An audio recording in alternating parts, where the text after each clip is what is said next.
Greetings, dear listeners. The war between Israel and Iran is about to enter its sixth day.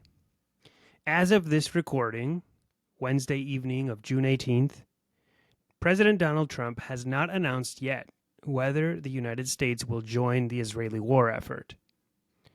While we wait, we decided to invite Sohrab Ahmari to join us to discuss the war and the possible future for the Middle East.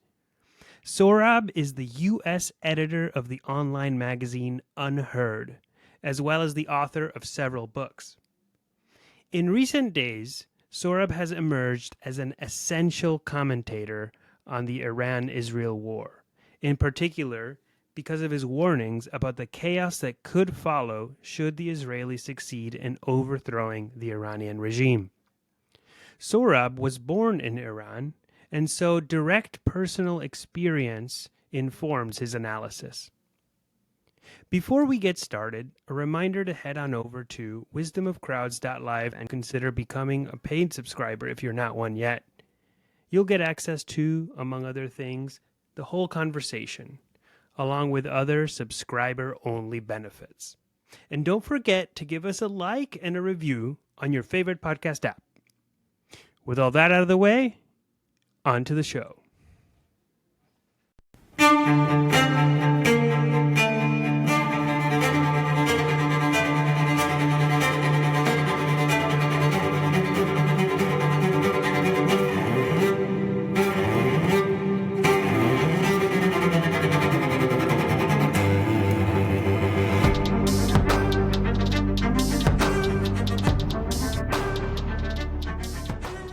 I think there's so much to get into it here, but let's just sort of to introduce some of this stuff to our dear listeners. We have on our good friend Sohrab Ahmari, who I would say has written probably the most important piece circulating right now about the current moment. We're recording on Wednesday, the 18th of June. We will endeavor to get this out immediately because things are moving so quickly and, we don't want to be overtaken by events. But regardless of what happens in the coming days and maybe weeks, I think this is the discussion that I think is your piece encapsulates is going to be evergreen no matter what. It is in Unheard with a great title. It's called "The Regime Change Maniacs Are Back. Iran is in their sights and they've learned nothing." And so, I mean, Sorab, I'd love for you to just sort of launch us by telling us a little bit about the article. So again, people listening can have a common vocabulary and we can dive into it. But I think, what's particularly powerful about it is that I don't know if this is fair or unfair, but I mean, have learned nothing in the sense it's like, your attitudes during Iraq were different, and you have learned a lot, I would say, is sort of the backdrop of the argument. And so I think it adds a good amount of power to the argument that you're going. So I don't know, just give our listeners sort of a good backstory. I think it's fair to say that Sorab knows of what he speaks because he himself was a neocon. I think it's fair to say that during the Iraq War, and you're one of the few neocons who is reconstructed. I'm penitent. Penitent, yeah, that's a good way of putting it. So you realized where you went wrong, and now you don't want to make the same mistake again. That's a very admirable thing to have from a political commentator who's out there speaking on these issues. I wish it was more common. Although I suppose some people would criticize you and say, well, I actually don't know exactly what everyone is saying about you these days because you've gone through different phases. But anyway, I just wanted to highlight that because I think it is important that you went through this yourself. And I think that gives your arguments more importance and they're more valid because of what you went through during the Iraq War and how you've changed your mind. Thank you. Yes, no, it's true. I started my career at the Wall Street Journal editorial page. I was hired by Bret Stephens. And I came into journalism around 2009. This was before I joined the Journal, when you had the Green movement in Iran. Who remembers it now? But You had the election, very obviously rigged by the regime in favor of the hardliner Mahmoud Ahmadinejad. And, I felt like I wanted to say something about that, so I knew something about that. So while I was in law school, I started pitching op-eds at various places. And then at the end of law school, instead of becoming a lawyer, I went to work for the Wall Street Journal editorial page, which is famously hawkish. And I was pretty much on board. And in my defense, I was in my mid-20s at the time, and now we can look back on the kind of post 9/11 project and say that just sort of collapsing regimes willy-nilly does not create good outcomes for the people in those countries, for the United States' own security interests. So there's been this kind of horribly surreal quality, I should say, because I do still have some family, increasingly attenuated. My most immediate family is mostly in the diaspora, but I have some family. I have an Armenian nanny who raised me, who's now 80 years old there. Like, how is she going to evacuate her? I don't know. I have an uncle there who's mentally handicapped, just like a sweet kind of Forrest Gump figure. He just loves like pets and children. Again, to think of this very vulnerable man having to evacuate, go where, who knows, is very painful. So, to me, I started seeing some of the same arguments again, as though we had learned nothing. And so that's the backdrop to this piece, is to just try to say, hey, collapsing a regime in a kind of precipitous way, overseeing a society of 90 million people, ethnically fractious and much more plural than people know, is like a bad idea. It's not a conservative thing. It's not prudent in terms so far as conservatism stands for prudence. And so here's kind of some of the nightmare scenarios that we should consider. And so when I say nightmare scenarios, one mistake that I think the architects of the Iraq War made was not to listen to a few eminent statesmen who dissented at the time in 2000, 2002, 2003, like Brent Scowcroft, who had been national security advisor under two GOP presidents, Gerald Ford and George H.W., and James Baker as well, and a few others who said, hey, unintended consequences, things could go bad. Scowcroft especially, I was listening to old PBS interviews with him around that time, and the Bush family really turned on him. They really hated him. Kind of predicted everything that went wrong the way it went wrong. He said that it would distract us from the pursuit of Al-Qaeda.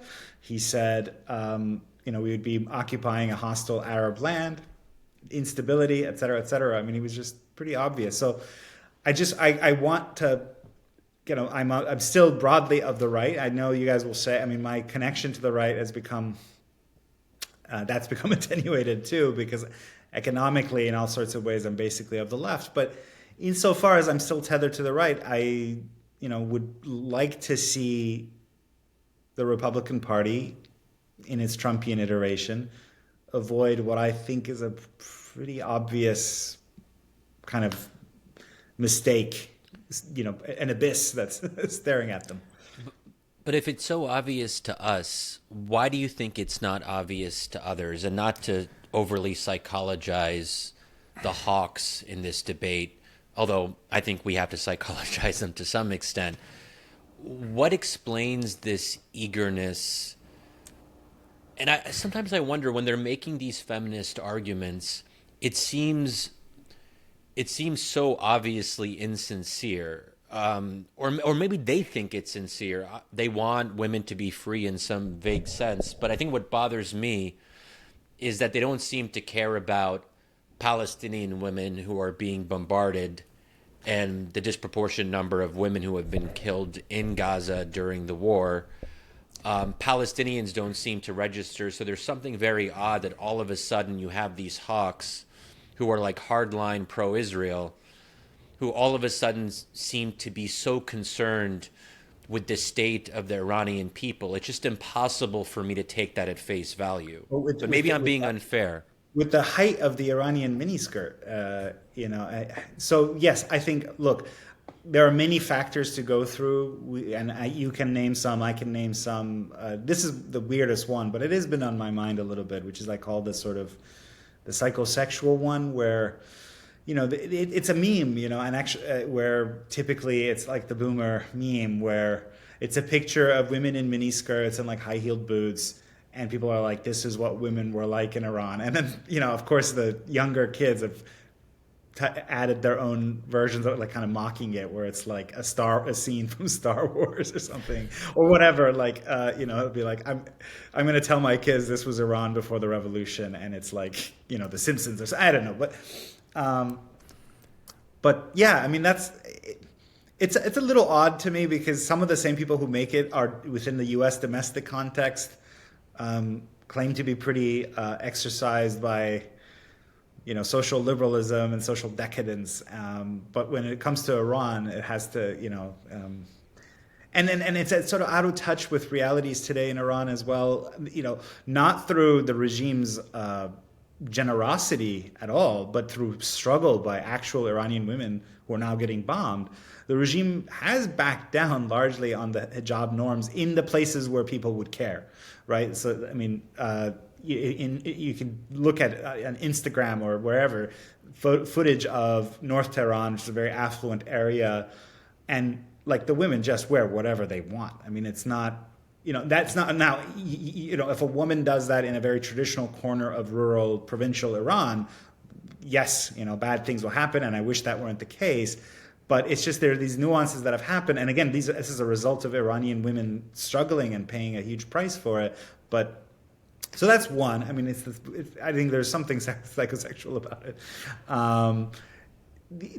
Other ones are, are the Iranian regime's fault? Let's not forget that. I mean, the Iranian regime has broadcast the slogan, death to America, death to Britain, death to Israel, for all of its existence, 47 years now.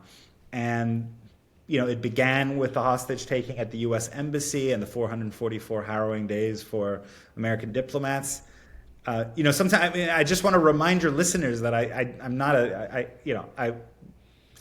am still very, very critical of the Iranian regime as an Iranian American. Meaning as an Iranian and an American. So they've done that. And, I think people can be forgiven for having a hostile attitude toward a government that constantly, burns the American flag, or they'll paint giant American flags in public places so that you can't help but walk on the American flag disrespectfully as you're traversing public life. One of the most beautiful things about Iranians is often they will find a way to skirt the flag, like they will just walk around it. To not do what the regime wants them to do. So, that's number two. It's ideologically hostile, and it's put actions behind that hostility, beginning with the hostage crisis, the Beirut barracks bombing, the Khobar towers, et cetera, et cetera. So that's part of it as well. But again, the question is the response then to collapse the regime, and with all the instability that would entail? Sorab, those are some factors I think we can start Sorab, with. I just want to walk a little bit through, because I think we're getting into these sorts of side issues. I want to just nail down a little bit some of the arguments in your piece and have you walk us through it about like the really bad outcomes. And to maybe sharpen the point here, it's because I do think maybe this is unfair and this will get Shadi's back up, but like these are the sorts of argument of unintended consequences why I'm always against sort of doing any kind of foreign action that is clothed in ideas that we are going to liberate a society and make a better society. What I really liked about your piece is, I think echoes something that Shadi and I go back and forth about, which is the idea that democracy or any kind of legitimate or good government, depends on the society that undergirds it. Like if you don't have a society, or if the society has all sorts of problems, you're going to have trouble creating, anything more modern on top of it. And that like a lot of the sort of regime pathologies come up from the society underneath it. What I really liked about your piece is that it talks about Iranian society in ways that a dilettante like me picks up bits and pieces of it. It's a little, I get a sense of the ethnic diversity, the kind of problems, but in your piece, there's just a really great outline of all the challenges that one would face of imagining a better Iran organically emerging out of the ashes of this regime collapsing. And I'd just love for you to just give our listeners sort of a walk through that. And as you do, and then, I do want to talk about, different cases like what's happening in Syria, because I think there are arguments that would say like, well, look, things have worked out better here, there. But just talk about Iran a little bit for our listeners so we get the sense of just how naughty a problem this would be if the regime were to fall, just to give us a taste. Yep. So what I argue is the central problematic of Iranian history going back millennia is the perennially unsettled relationship between state and society. The principle that is the defining principle of the Iranian political tradition is encapsulated in a Persian word called estebdad, which means arbitrary rule. And also in Arabic, yeah. Is it the same? Okay. Estebdad, yeah. And yes, because so Persian has lots of Arabic loanwords, and there's a sort of type of Persian nationalist who tries to only speak in purely kind of Indo-European Persian-rooted words. But I just whatever. So anyway, languages mix, relax.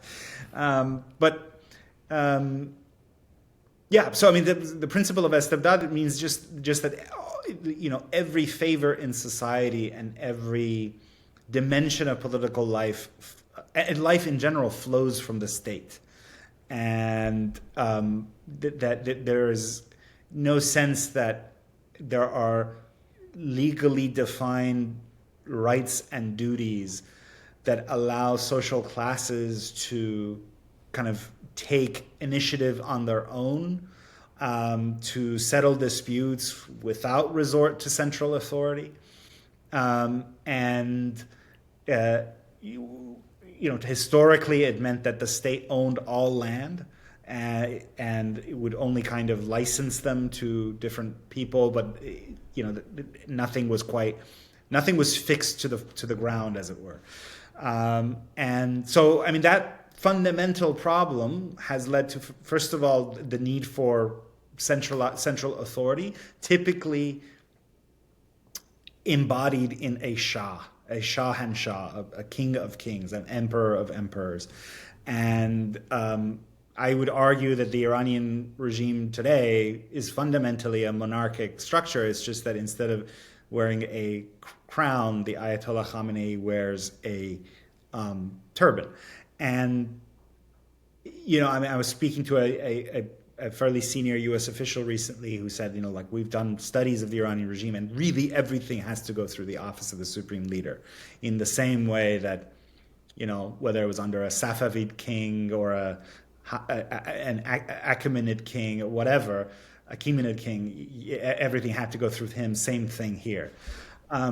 And so the question, given that backdrop of the political culture, and I'm not saying, Iranians have democratic aspirations, and in a way the Islamic Republic does have small r Republican elements, and they've gotten some practice with it, but that fundamental problem hasn't been resolved, obviously, otherwise the Islamic Republic wouldn't be in the shape that it is. But it would, I just sort of try to imagine, okay, you collapse the regime, how do you stand up a political order that can relate to society in a stable way in the context of that background? But Sorab, but shouldn't we also note that there have been brief constitutional moments in Iranian history?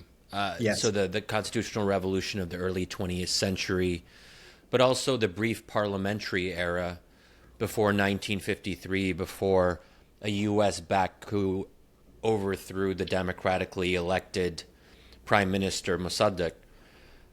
So so Iranians can look back in their recent history and say, we were going on the right path, other things intervened to prevent us from continuing on that path, we do have a constitutional pedigree. What would you say to that? Yeah. No, you're absolutely right. My great grandfather, his name is Sayyid Ibrahim Zia, was elected as a deputy. He was a Mashrute representative in the Majlis, which was the parliament that was granted by the Qajar kings, the Qajar dynasty, which is the one immediately preceding the last dynasty, the Pahlavi dynasty. So he was elected to the 5th, 6th, and 7th Majlis. And so there is that tradition. This was basically essentially the birth of nationalism, which typically is kind of coincides with the birth of democratic aspiration as well. Unfortunately, because of the sort of some of the problems the kind of deeper cultural crises of Iranian political culture, that era became very chaotic. I mean, partly it was because you had two predatory imperial powers, Britain and Russia, which treated Iran as a prize in the great game, which has stretched back to the 19th century. And they, frankly, were not warm to democratization in Iran and constitutionalization. But partly it was these problems of political culture. And, it's interesting. People started to say if a region fell into kind of chaos, people would say in old Iran, like 100 years ago, they would say it became constitutionalized, meaning Wow. it constitutional. It means actually it went to shit, which is sad. But it's because it's you have all the other factors that I talk about in the rest of the piece. And yes, you're right. And then there's the Mossadegh era. So what I would say is Iranians do have these traditions of grasping toward self-rule, grasping toward an order in which all authority doesn't just flow through one person, the temperament of one person, but rather is systemic, and you can rely on it even if the temperament of the Shah changes or whatever. However, I just don't see how we can reach back to those traditions in a meaningful way in the context of the chaos that would flow from a precipitous collapse of not just of the regime but of the state. And so that's why I don't deny that Iranians do have those traditions, and they were partly interrupted because of foreign meddling, partly because of Iran's own cultural issues. But I still don't think that you have regime collapse and all the chaos that would flow from that, and then somehow you can put it back together in a way that reaches back to those positive traditions that you alluded to, Shadi. Aren't we assuming regime collapse as the outcome here? And just to play devil's advocate, I think that there is an argument that U.S. involvement, or even just Israel continuing on its own, that the goal wouldn't necessarily be regime change. It would be very focused on Iran's nuclear program, an attack on Fordow, through bunker busting mechanisms, to kind of put an end to that and so forth, without necessarily bringing down the supreme leader. That there would still be the existing state. It would just be severely weakened, and it wouldn't be able to persist with its nuclear program, at least not in the same way or to the same extent. So what would you say to the more that kind of narrow, more focused argument for military intervention?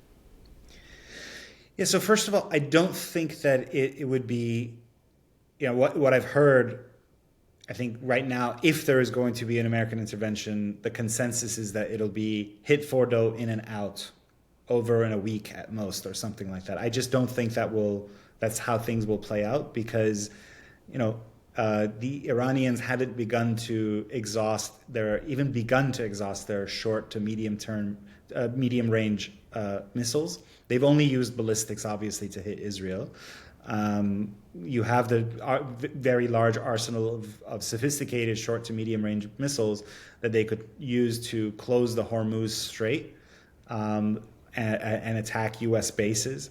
And I think if they do that, then you will need a larger force to respond to that, and then you could quickly, come up into a situation in which you have a war of attrition in which the United States is obviously stronger. It can bomb things to smithereens. You get your state collapse, and But again, I would argue you can't easily then come back to a stable political order, which is just a scary scenario. Trying to think of other. I mean, there are other ways in which that could go wrong as well. Let's say, okay, they do hit Fordo, and in and out without really affecting the regime, and the kind of larger war scenario that I laid out doesn't happen.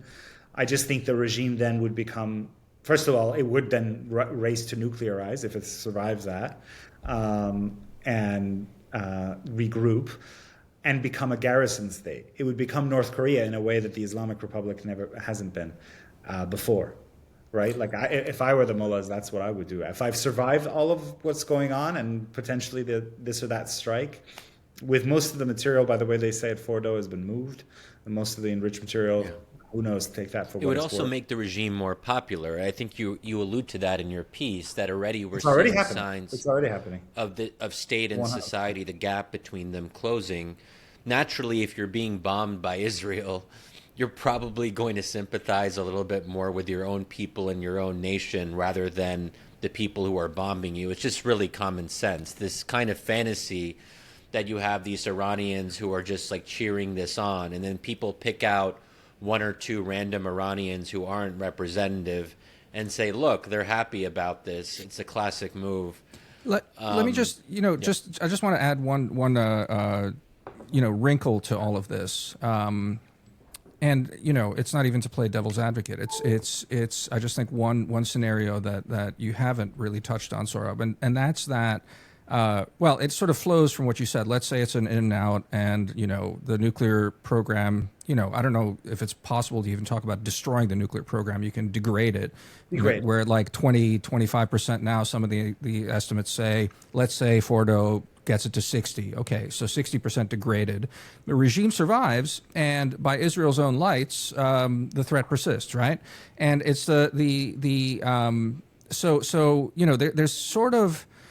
an ineluctable draw for Israel to be going for regime change, no matter what they say, unless they're like back to their thinking, which I think they had pre-October 7th, but they seem to have lost the idea that their existence is, to use that really unpleasant euphemism, going to be just like mowing the grass every so often. That is, like knock off adversaries. But if in Gaza, we've seen that they can't seem to accept a degraded Hamas. They need no Hamas. And that just makes me think that in Iran, they may prefer the chaos scenario, which I think you also really nicely lay out in your piece, which is to say they may very well be agnostic about what follows the fall of the regime. And in fact, they have many cards to play. One thing that you've alluded to, but I think is very prominent in your piece, and again,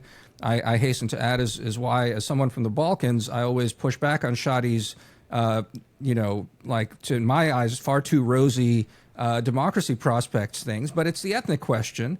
And the Israelis are very close allies with Azerbaijan at this point. I don't know what their relationship with the Kurds are. I would guess that one of the reasons why Mossad has been able to penetrate Iran so thoroughly is that they have allies in all sorts of various groupings. They have been recruiting for years.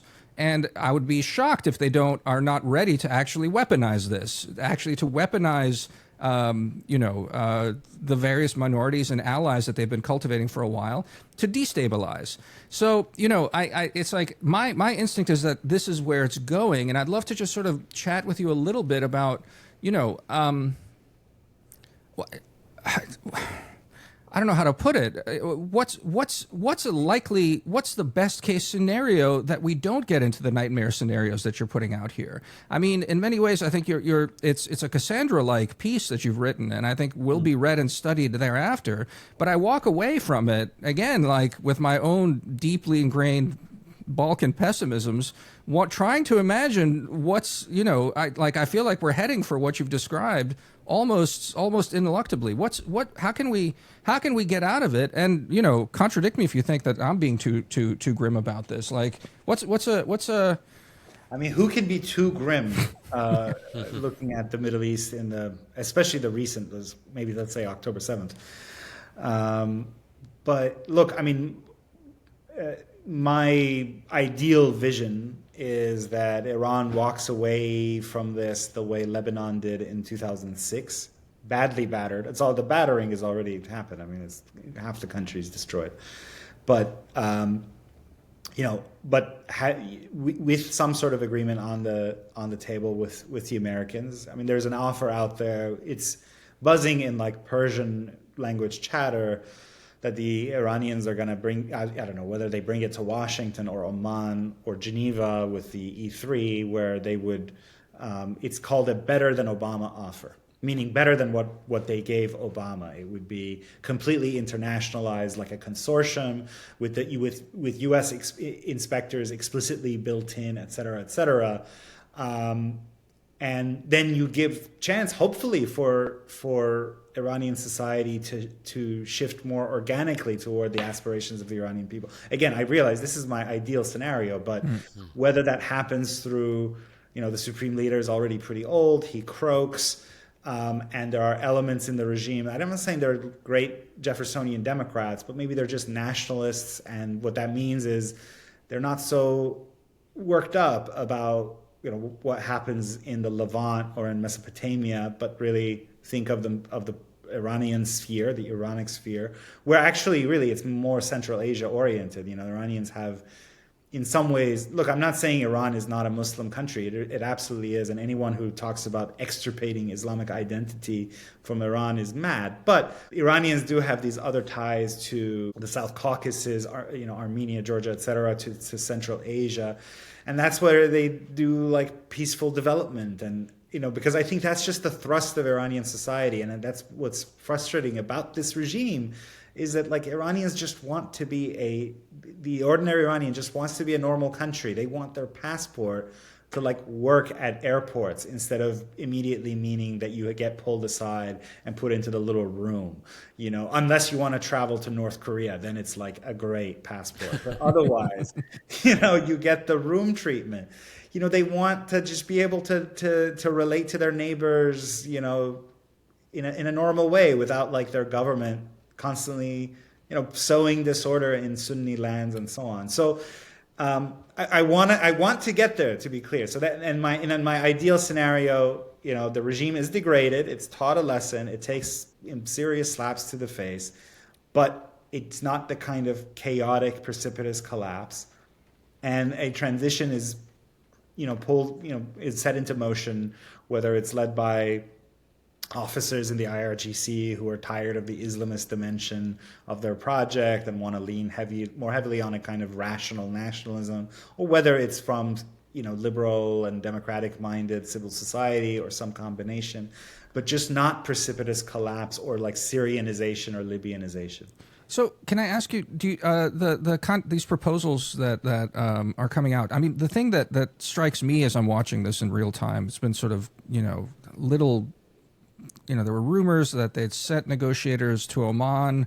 Those seem to have been swatted down earlier today, that it wasn't happening, that there's a proposal from the Trump team as well. And I don't know, there's all sorts of stuff buzzing around, unconfirmed or not true. It's struck me that if there was a credible proposal from the regime at this point to Trump, it would put Trump in or it would put Netanyahu in sort of an uncomfortable position. Because Trump I don't know the man, but like Trump, it seems to me, would prefer, all things being equal, not to commit. It splits his base, or parts of his base in any case, or it alienates him from Tucker Carlson. I don't know. I've seen polls that came out today that most MAGA voters would like America to bomb. So I don't know, whatever. But like it solves certain problems in MAGA to him for America not to get involved. If any kind of deal that seems credible, that somehow shows some contrition, because again, the article that came out in the New York Times yesterday outlining the run-up to the moment we are here said that Trump was getting annoyed at Iran for supposedly dicking him around a little bit. So if Iran could communicate some kind of sincerity and a real path towards a deal, it would really cause problems for Netanyahu, because I think the Israelis wouldn't want this, because they want the regime change ultimately. I think all of their logic is leading towards not just a degraded nuclear program and a somewhat weakened regime, but really a regime that either has collapsed, internal chaos in there is a feature, not a bug. Civil war that you described, could even be fomented, like I was sort of, gesturing at this before. All of these things from an Israeli perspective are not necessarily bad things. I mean, I think it's incredibly short-sighted and it could have an insane blowback, as you were describing earlier. But anyway, I would just say that this would cause a big problem, because I think Trump would try and embrace another round of deal making if it was credible. And then the Israelis would either have to, I don't know, back down after a lot of pressure from Washington, or I don't know. I mean, what's your take on that? Is that understood in Iran at this point from, whatever you can glean by reading the press and what's happening? I think all that you described is correct. Let's go to the Trump side first. We know that yes, Trump is having coalitional issues because of the prospect of a potential direct intervention in this war. It is really real. And I mean, it's not just Tucker. It's Charlie Kirk. It's the Federalist. It's a thousand other MAGA celebrities that the three of us don't know and blessedly don't have to pay too much attention to. But they're all up in arms.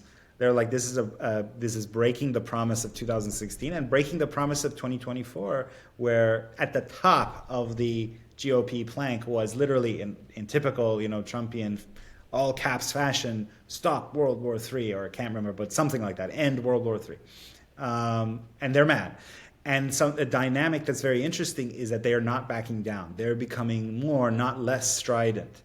Usually after a while, the Trump White House kind of disciplines the MAGA influencers and the MAGA celebrities, and they all fall into line. And I don't see that happening in a way that I haven't seen before. So he's got that problem. And then the other problem is which is I think one of the most beautiful things about his character, of a character that I otherwise is confounding and difficult and unpredictable, but he has famously, in a documented way by even his own senior staffers like John Bolton, he has a revulsion for extended bloodshed. He can't take mass deaths. And I actually kind of like that. That's one of the best things about him. Yep. Bolton in his memoir wrote the Iranians shut down a drone. This was during the first administration, and Trump wouldn't bomb. He said, I don't want to see people dying because of a robot. Seriously, look it up. It's in the Bolton memoir. And Bolton, of course, wanted to show how irresponsible he is that he wouldn't launch a missiles because of it. Anyway, so there's those two aspects that work in the Iranians' favor. But and I was on BBC Persian earlier, and I was just basically trying to tell them go to Washington. I've heard that they really picked Pezeshkian, quote unquote elected Pezeshkian, who's considered a reformer, a moderate. I always hate these terms with respect to Iran, but at least tonally he's a little bit of a moderate, to kind of be the sacrificial lamb who shakes Trump's hand. And why is that sacrificial is because given the regime's own terms, that's a kind of capitulation already. So if they schlep up to Washington, just them schlepping up, Pezeshkian, the president, will be seen as kind of a domestic capitulation. It'll be painful, a humiliation even. But it's the price they could pay to, not die in a flash of very hot flames. Can they do it? I mean, but the problem is, like I said, everything is centralized, and this is the problem, right? Because the reason the earlier negotiations didn't go well, as I understand it, talking to a kind of connected Iranian source, is that everything has to route through the office of the supreme leader, and they have to go through. There's no delegated authority where Arakchi or Pezeshkian can just say okay, deal, whatever. It has to be checked in the minutiae by the supreme leader's office, and that slows things down, and of course creates opportunities for the supreme leader to throw a wrench in the gears. However, I mean, like you said, they have every rational incentive to not play hardball anymore. And I was very disappointed today that there were some overtures from Trump. He said today was a lull day. I mean, we're talking on Wednesday, just to listeners can. It was a lull day, and Trump kind of started saying some softer things. And I saw some pro-Israel voices getting a little bit disturbed by that, but it was the Iranians who like threw it back at him, and I just think that's so. And of course, and that gives the Netanyahu and the Hawks the opportunity to say, "See, this is." So before Shadi, you get it. I just want to ask one other thing. I mean, just to close up this little loop here. Do you think since it's all going through the Supreme Leader? And well, he's old, I just imagine. I have no idea what his head is like, but Biden's fresh in my mind. Yeah. But it's the question is though, and this is what I can't tell, is the extent to which Israel's attack came as it did on day 61, day after Trump said was the deadline, right?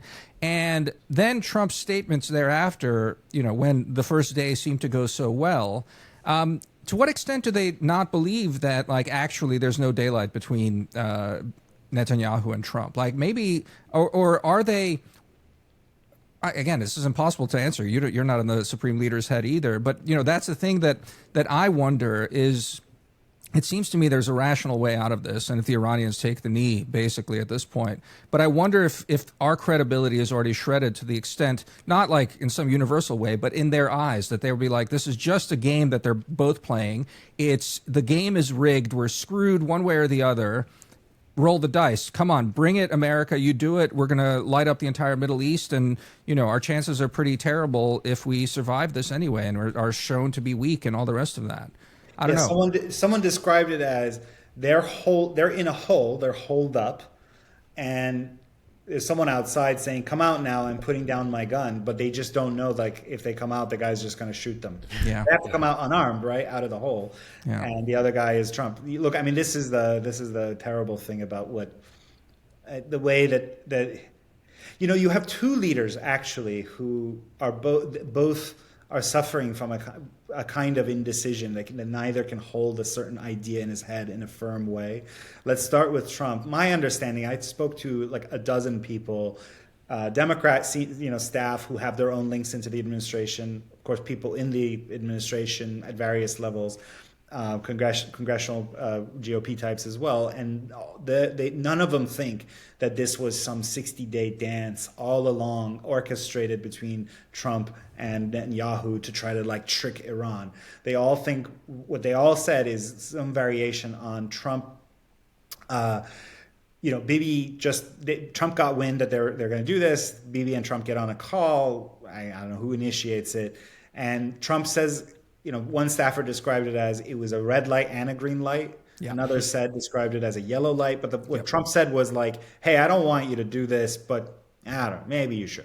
And or if you're gonna do it, like, Godspeed. I think is also what really ends up being the. Look, but the Iranians who are super paranoid to begin with, interpret they are buying essentially what became both Trump's own spin and the spin of the neoconservatives, that this was Trump geniusly maneuvering alongside with Bibi in perfect concert together. Yeah. I mean, I'll just put a show notes. There's a really great article that came out yesterday, Tuesday, in the New York Times. It just like outlines this, I think, perfectly for readers that want to sort of follow and I'm told from people inside the administration, it's actually very accurate that the New York Times reporting is. Go on, Shadi. Sorry, I've been stepping on you for like 20 minutes. Yeah. So I just want to dwell on the MAGA internal rifts for a moment, because I think, Sohrab, maybe at one point you were sort of in the MAGA sphere. I don't know if you would describe it that way, but I do seem to recall there was a moment where you were pretty supportive of Trump, but you can correct me if I'm not exactly correct about that. But, I do think it's really worth underscoring one interview in particular, which I couldn't even believe. I thought it was like wonderful in its own way, between Tucker Carlson and Ted Cruz. So we'll include a link to that in the show notes as well. Tucker Carlson, God bless him. I have to say, credit where it's due. dismantles Ted Cruz in a way that I can't recall seeing. Like for a senior U.S. senator, just to be embarrassed in such a manner with someone who's ostensibly on his same side, I was like, wow, this is bad. But basically, there's a number of highlights, but one highlight is Ted Cruz basically saying that the reason he supports Israel's war with Iran is because of a single biblical verse. And I'm not even joking, and it's also taken out of context. And Tucker Carlson just calls him out. He's like, Tucker Carlson is like, are you kidding me, man? Like Tucker gives that classic face where he's like, he can't believe what he's hearing and really takes Ted Cruz to task. It's really a good example of hard interviewing. But I think that went viral. And for Tucker to be that out in front on this and unapologetic about his opposition, but also Steve Bannon has also dug in his heels as well, has been going around saying that Fox News is quote unquote pure propaganda. That's a real divide in the House of Trump. And I think that Trump is very attuned, as you sort of alluded to, Sohrab. He is very attuned to what his base wants. I mean, this isn't the Democratic Party, which just gives the middle finger to its own base on a regular basis. Republicans don't really do that in the same way. So I think that you just got to take that very seriously. And I do think, Sohrab, what you highlighted is unusual. They are not backing down. The kind of MAGA, I don't know if they're anti-war per se, but they're at least anti this war. They are not backing down, and they are not sort of falling in line with Trump's new line. That is really important. But can you maybe give us a little bit more color? I guess you're also friendly with J.D. Vance, and I think he's also been identified as someone who is more on the anti-war side historically, and even somewhat recently. I mean, that's been his line fairly consistently, I would say, over the past few years. So definitely tell us a little bit about the J.D. Vance angle and where he fits into all of this as well. Yeah, I mean, look, one way to look at what you're talking about is, of course, like MAGA versus like true MAGA, or I call it deep MAGA, people like Bannon and Tucker, versus a Republican foreign policy and even domestic policy establishment that over the past decades, yesterday was the 10th anniversary of Trump's descent down his oh wow escalator. Okay. Over the past decade, I mean, initially that kind of establishment Republican, my former colleagues at the Wall Street Journal, et cetera, who, represented the drive toward like ever lower taxes, deregulation, and a hawkish foreign policy abroad. Initially, they just resisted Trump. It was like an organism that had been infiltrated by some external body that it was rejecting. And that's how they treated him. But over that decade, the kind of GOP's tax cuts and war and kind of coalition learned to speak a Trumpian language. And so they were just like, that's right, we're for a working class coalition, and that's why we support cutting Social Security, right? It's like working class Americans are calling for Gaza to be burned to the ground. That's just people in Montana want the Rafah, they learn how to do that. And so what's happening now at one level is like the kind of deep MAGA, Marjorie Taylor Greene, Bannon, Tucker, these people like kind of calling out the what they see as the fake version. I think rightly so. So that's one dimension of it. Another is generational, right? Like it's just a little bit of a boomer thing to be worked up about the Middle East in the way that they are. Whereas a lot of the younger staffers that I know, and by the way, a lot of them are texting me being like, I am demoralized.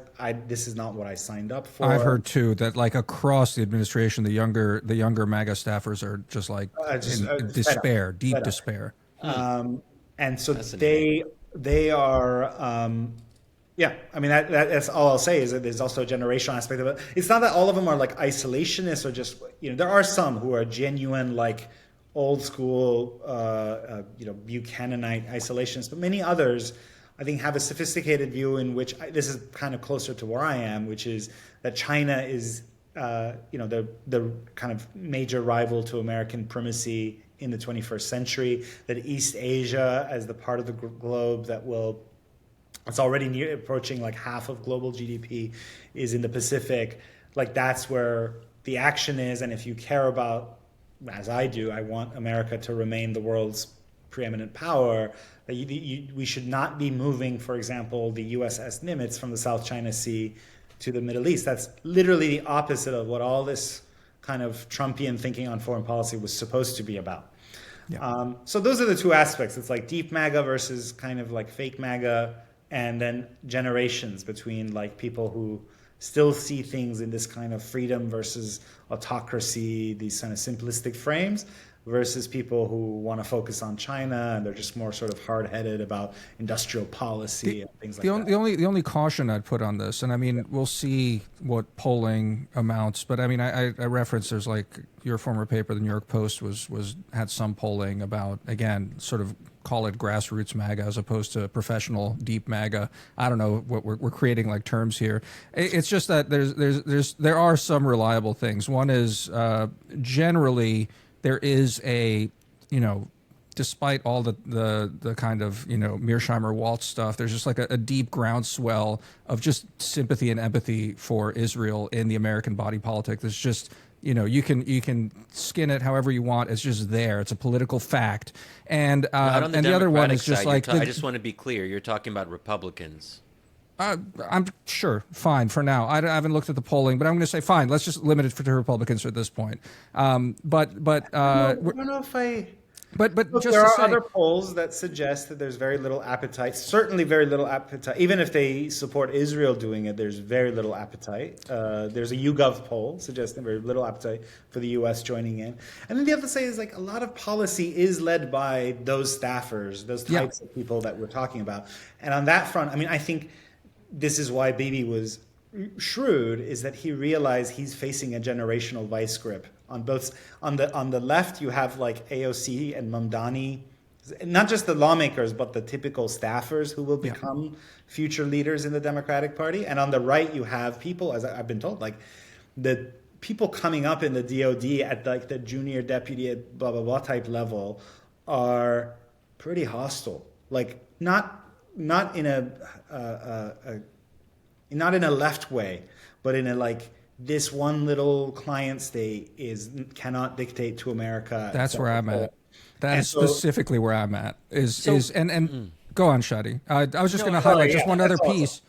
Just one other piece, which I think we'll put in the show notes. It's my colleague Jason Willick wrote a really good piece in the Post today saying if Israel knows what's good for it, they will go it alone and not pull in America right now for all these reasons. I think Ross Douthat had a variant of that argument as well, which is, there's plenty of people, I'd say, certainly on the right, and if it's generational, it's not any hostility towards Israel, but there is this kind of like none of this special relationship. These are client states, all of them, like a much less emotional attitude towards alliances. And it ties to Ukraine and it ties to Israel, I'd say, in the exact same way. It's like, these are not core interests. We can talk about how we can cooperate, but like, the kind of idea that we're on the side of good and our allies are the good, and therefore we're fighting for the good. There's a kind of, I think, ingrained cynicism that is worth, I think, paying respect to.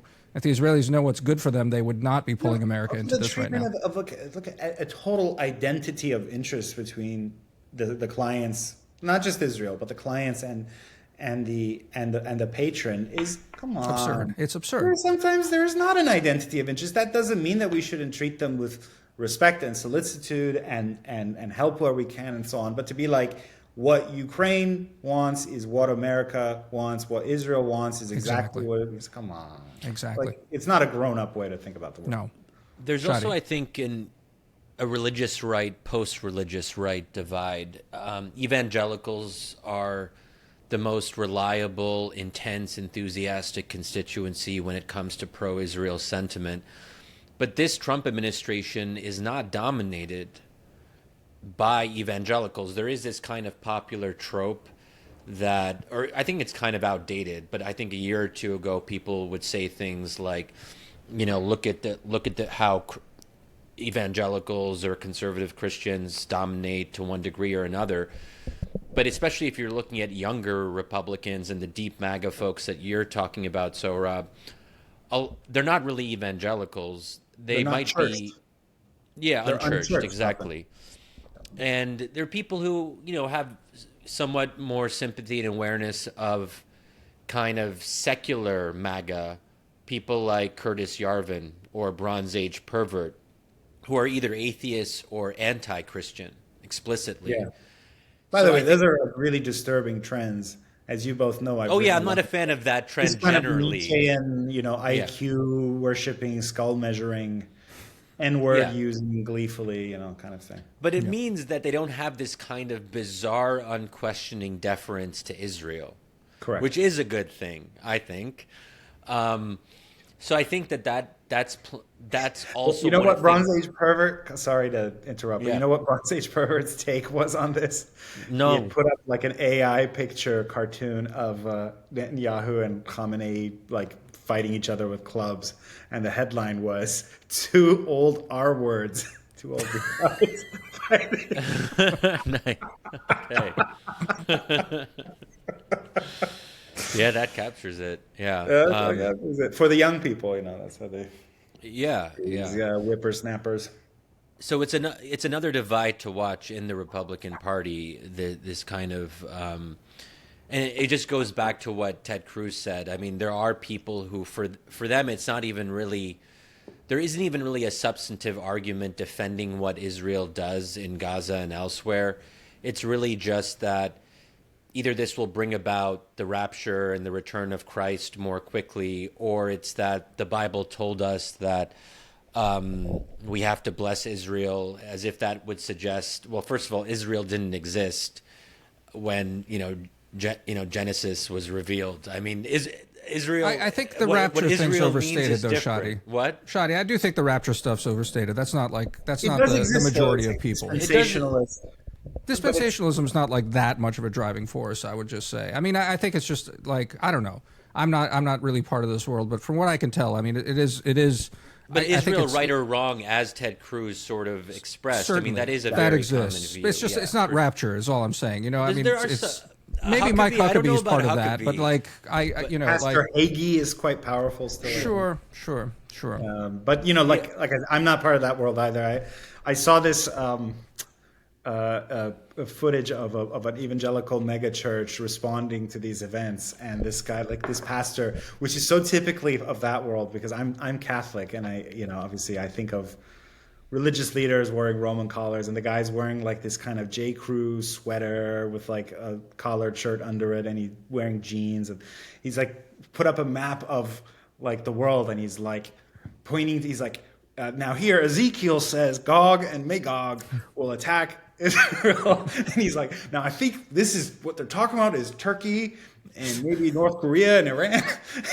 I just tweeted thank God I'm Roman Catholic. Yeah. So that stuff's there, including the rapture elements. But yeah, I think you're right, Damir. It's not everything, but it's. I mean, I think it's broader, but less. I think that the disservice of going into the rapture stuff gets you into this idea that it misrepresents, I think, the level of the sort of, I think, I'll still insist on this, a broad cultural affinity. Maybe it's generational, maybe it's going away, but it's there. And I do think that it's the reason I was pushing back on what you guys were saying earlier. What you guys were saying earlier, the reason I'm insisting on it is that I think that makes it sound like this is a slam dunk. And I think it's going to be a real political fight. For younger Republicans, it's significantly lower than older Republicans when it comes to sympathy towards Israel. All of the trend lines are moving away from Israel on this, man. The polling's overwhelming at this point, but we don't have to go. I know we've had an ongoing disagreement about how to read the polling numbers on that. So, Rob, as we are kind of closing up here, I do want to raise another element of this. That's it for part one, dear listeners. There's a lot more where that came from. If you're not yet a paying subscriber, please head on over to wisdomofcrowds.live and become one. help support our work. Hope to see you in the bonus.